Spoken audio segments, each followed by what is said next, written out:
Yesus itu Tuhan.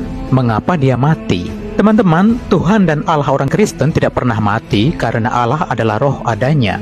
Roh tak bisa mati. Dalam Injil Yohanes 4 ayat 24, Allah itu roh dan barang siapa menyembah dia harus menyembahnya dalam roh dan kebenaran. Allah dan Tuhan kekal adanya. Justru karena Allah tak dapat mati, maka Allah bertindak untuk hadir ke dalam dunia, mengambil rupa sebagai manusia biasa yang tak berdosa. Dalam Mazmur 135 ayat 6, Tuhan melakukan apa yang dikehendakinya di langit dan di bumi, di laut dan di segenap samudra raya. Allah menjadi manusia atas dasar kasih karunia Allah. Injil Yohanes 3 ayat 16. Allah menjadi manusia karena itulah yang dikehendaki oleh Allah. Orang Kristen percaya Yesus adalah Allah, Tuhan dan manusia sepenuhnya. Dari sisi kemanusiaan Yesus, dia disebut sebagai Nabi, Raja, Imam Besar, Sahabat, Kristus, Mesias, Anak manusia, Guru, dan sebagainya. Sifat dan perilaku kemanusiaan Yesus adalah berdoa, memberitakan firman Allah, dan sebagainya. Dari sisi kealahan disebut sebagai Anak Allah.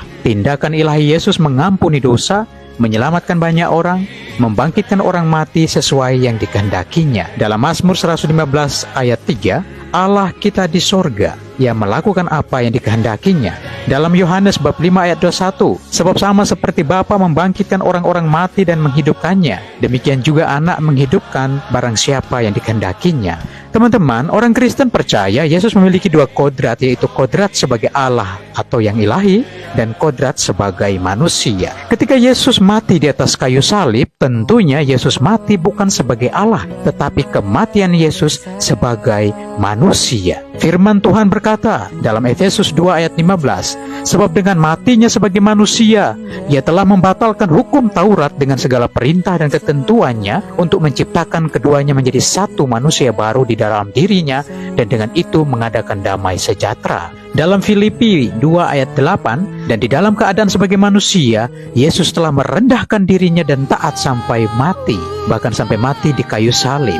Pertanyaan yang sering kali muncul dari sahabat-sahabat kita yang Muslim, Allah kok repot-repot menjadi manusia? Dalam kitab suci di atas jelas Allah menjadi manusia atas dasar kasih karunia Allah. Yohanes bab 3 ayat 16. Allah menjadi manusia karena itulah yang dikehendaki oleh Allah. Ada dua kata kunci, kasih karunia Allah dan itu kehendak Allah. Anda bingung bukan? Ya, karena tidak masuk dalam pikiran Anda. Karena itu bukan berdasarkan kehendak hati Anda. Orang Kristen sekalipun akan bingung jika dia tidak mendapatkan kasih karunia Allah dan kehendak dari Allah. Tetapi apakah setiap orang Kristen mendapatkan kasih karunia dari Allah? Tentu saja. Bagaimana dengan mereka yang memilih agama lain? Ingat saja Yudas